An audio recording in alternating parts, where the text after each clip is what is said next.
오른쪽에 50개 정도 채취했는데 전부 공남포래요. 공남포가 진성 공남포와 가성 공남포로 나뉜대요. 즉 난자의 최종 성숙이 되지 않아서 난자 채취를 못하는 경우가 가성 공남포입니다. 두바이알 이렇게 충분히 줬어. 그럼에도 불구하고 안 나와. 그러면 그건 진짜 공남포. 그렇기 때문에 얘는 절대 나올 수가 없어. 이게 가성 공남포. 모든 부분에서 난자의 기능이 약할 때 공남포의 위험도도 높아진다고 하더라고요. 난소 기능이 안 좋은 경우, 나이가 많은 경우, 다 결국은 난소 기능 안 좋은 경우에 진성 공남포, 즉 공남포의 위험도가 커집니다. 언제 공남포가 발생할 가능성이 높냐? 여러 가지 이유로 이제 자연주기를 하거나 저자극을 하는 경우가 많이 있어요. 근데 어쨌든 문헌상으로는 자연주기를 하거나 저자극을 할 때 공남포, 그러니까 여기서 말하는 건 지금 다 진성 공남포인데 공남포의 발생 위험이 높아진다고 하는데 이건 또 해석을 잘 하셔야 돼요. 단순히 자연주기나 저자극이 나쁘다 수도 있지만 특히 자연주기는 좀 그럴 수 있는데요. 우리가 자연주기와 저자극을 하는 주 타겟이 난소 기능이 안 좋거나 고령일 때 하기 때문에 그런 게 좀 겹쳐 있어서 내가 고령에 난소 기능이 안 좋은데 이번에 자연주기로 했다. 그럼 남포 하나가 있어도 공남포의 가능성이 남들보다 높을 수 있겠다라는 거 생각하시면 될 것 같습니다. 이번 달도 공남포, 다음 달도 공남포 있죠. 왜냐하면 기본적으로 공남포의 위험도는 고령, 난소 기능 저하인데 그게 기본적으로 바뀌진 않잖아요. 그러니까 한 번 공남포인 분들은 계속 공남포일 가능성이 많아요. 그러니까 이건 치료 방법이 없어요. 그러니까 이게 과도한 호르몬 치료로 인해서 기능이 안 좋아지거나 이런 게 아니고 그냥 지금 나의 상황이 안 좋은 상황이기 때문에 공남포가 나오는 것이기 때문에 얘를 반드시 치료를 하고 몇 달을 쉬고 꼭 그럴 필요는 없어요. 그달 조금씩 다른 것 같고요. 어떻게 보면 참 슬픈 얘기네요. 네, 저도 이번에 처음 알았는데 남포가 난자를 가지고 있는 공이잖아요. 그 안에 난자가 있는데 우리는 일반적인 상황에서는 특정 수준이 됐을 때 얘가 빵 터져서 나오고 사실은 말은 터져서 나온다고 하지만 우리가 최종 성숙 주사를 줬을 때 이 세포 사이에 갭이 늘어나면서 우리가 채취할 여력이 생기는 건데 그게 열리기 전에 이미 조기 퇴화하는 경우도 있대요. 난자가. 이게 난소 기능 안 좋은 분들의 전형적인 특징이라고 하더라고요.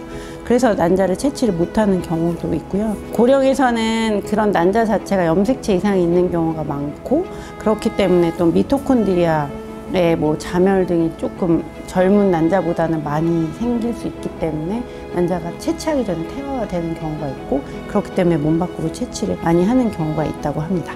그러면 잠깐 사연으로 돌아가면 두 번째 사연에서 남포 한 개가 있어서 오늘 채취했는데 공남포였다. 갑자기 인공수정을 해보자고 했다. 공남포인데 인공수정하는 게 의미가 있냐. 이거 진짜 어려운 얘기인데 저도 채취를 하고 안 나온 날 인공수정 하자고 하거든요. 왜냐면 두 가지를 염두에 두는 거예요. 이게 진짜 공남포, 즉 우리가 배란이 되지 않는 상황이라면 인공수정이 의미가 없습니다만 혹시나 우리가 채취를 못했다고 해서 반드시 얘가 몸 밖으로 나와서 나팔관이 가지고 가지 못했을까를 의심을 해보면 아주 적은 확률이지만 자연 배란이 이거 잘 얘기해야 돼. 이게 또 조기 배란하고 또 헷갈리시면 안 되거든요. 제가 이 사연이 정확히 그 주치 선생님께서 조기 배란을 의심하고 인공수정을 하자고 하신 건지 아니면 혹시 모를 상황 때문에 인공수정을 하자고 하신 건지는 정확히 모르겠지만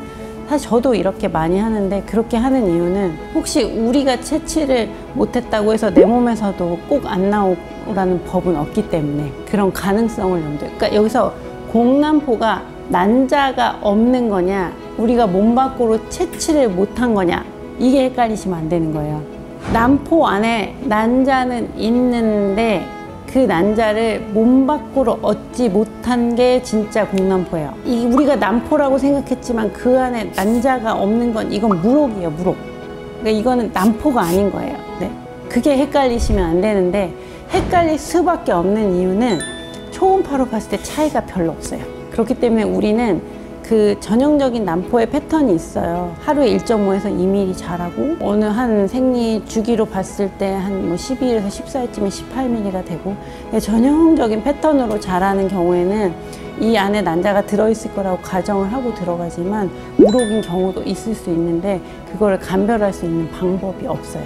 그렇기 때문에 이렇게 인공수정을 해보자고 하신 거는 완전 밑빠진 독에 물 붓기는 아니고 매우 희박하지만 우리가 몸 밖으로 채취하지 못한 난자가 혹시나 뭐 나팔관을 통해서 갔거나 하면 그럴 때 충분히 임신의 가능성이 아주 낮지만 있을 수도 있기 때문에 인공수정이라도 해보면 좋겠다라고 권하신 것 같아요, 제 생각에. 이 가성 공남포는 누구한테 많이 생기냐면 다낭성 난소 증후군인 분들한테 많이 생겨요. 아까 잠깐 언급을 했는데 다낭성 난소 증후군인 분들한테 마지막 성숙 주사를 너무 많이 주어버리면 난소 과자극 증후군에 의해서 복수가 차고 굉장히 힘들어지기 때문에 그거를 막기 위해서 저희가 그 마지막 성숙 주사의 용량을 줄이던가 종류를 좀 바꾸던가 하는데 그럴 때 그 종류를 바꾸거나 용량을 줄인 것 때문에 적절하게 LH 서지 아시죠? LH가 이렇게 피크를 치지 못하는 경우가 있어요. 그럴 때는 이렇게 가성 공남포가 생길 수 있고요. 이거를 방지하기 위해서 저는 어떻게 하고 있냐면 다낭성 난소 증후군인 분들 난포 아주 많이 커 있거든요. 그때 우리가 쓰는 뭐 HCG 주사와 GnRH, 뭐 로렐린, 데카페틸 뭐 이런 주사 있어요. 이런 거 썼을 때 요것만 쓰면 OHSS, 즉 난소 과자극 증후군을 거의 다 예방을 할 수 있고 요거랑 같이 쓰면 조금 복수가 차는 걸로 되어 있어요. 그런데 이제 요거를 썼을 때의 장점은 난자를 충분히 많이 채취를 할 수가 있는데 요것만 썼을 때 이게 아까 말한 데카페틸, 뭐 로렐린 이런 약들인데 요것만 썼을 때는 제 경험상 진짜 한 50분에 1분 정도는 이렇게 적절한 서지가 일어나지 않아서 공남포가 있었던 적이 저는 있어요.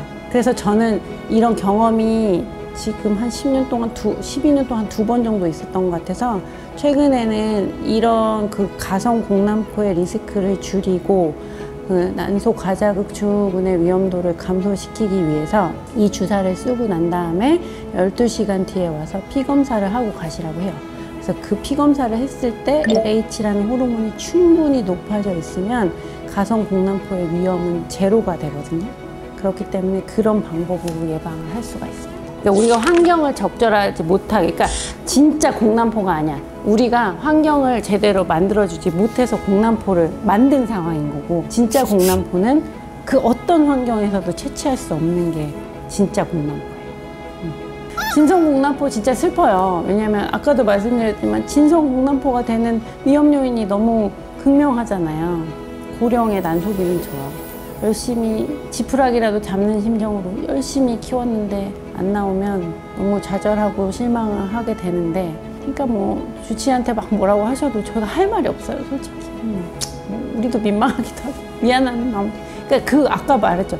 누구의 잘못도 아닌데 서로 미안하고 서로 민망하고 서로 마음 상하는 상황이 되는 거죠. 그러면 이제 제가 그분들한테 얘기를 하죠. 이런 경험이 있으니 다음에는 뭐 이렇게 좀 바꿔보자, 뭐 저렇게 바꿔보자 하는데 이제 그게 유효한 경우도 있고 아닌 경우도 있는데, 어쨌든 근데 한 번 공남포인 분들이 또 주구장창 계속 공남포가 되리라는 보장은 없으니까 이런 상황이 있었던 경험이 있으시면 너무 마음이 안 좋죠. 그렇지만 열심히 포기하지 마시고 정성껏 주치의와 함께 보시면 또 좋은 난자를 얻을 수 있는 기회가 있지 않을까라고 생각을 합니다.